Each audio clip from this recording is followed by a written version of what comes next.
This is what the report says, 15 pages, simply put, one of the primary reasons why the crash happened. On June 12, 2025, everything seemed routine as Air India's Boeing 787 Dreamliner registered VTA and B, prepared for flight AI-171 from Ahmedabad to London Gatwick. In the cockpit were Captain Sumit Sabharwal and First Officer Clive Kunder.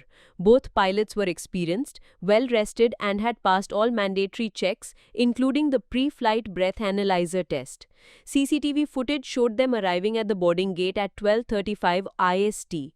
The aircraft began its takeoff roll at 1:38 IST. Within seconds, it lifted off and transitioned into flight. But just 4 seconds after liftoff, something went terribly wrong. First, the fuel cutoff switch for engine 1 moved from run to cutoff. Then 1 second later, the fuel cutoff switch for engine 2 also moved from run to cutoff. These switches are not supposed to be touched during takeoff. Moving them to cutoff cuts off fuel supply to the engines, causing an immediate shutdown. Inside the cockpit, one pilot asked, "Why did you cut off?" The other responded, "I didn't." With both engines shutting down, the aircraft began to lose power. At 1:38:47 IST, the ram air turbine, or RAT, automatically deployed to supply emergency hydraulic power. Then came a moment of attempted recovery. At 1:38:52 IST, the fuel cutoff switch for engine 1 was moved back to run.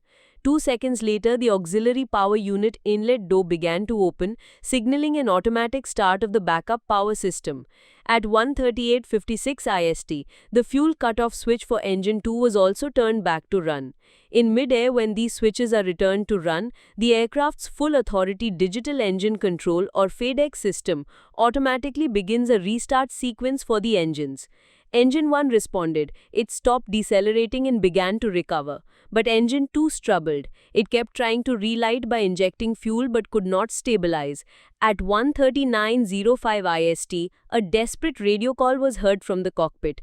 "Mayday, mayday, mayday." The air traffic controller asked for the call sign. There was no response. Seconds later, the aircraft crashed just outside the airport boundary. The biggest question investigators are now trying to answer is this: what caused both fuel cutoff switches to move to the off position right after takeoff? This is what the report says, 15 pages, simply put, one of the primary reasons why the crash happened.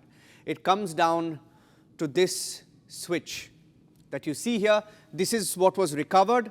These are the thrust levers recovered from the crash site. This is how it looks in a normal plane. If we can just put the picture, it came down to this.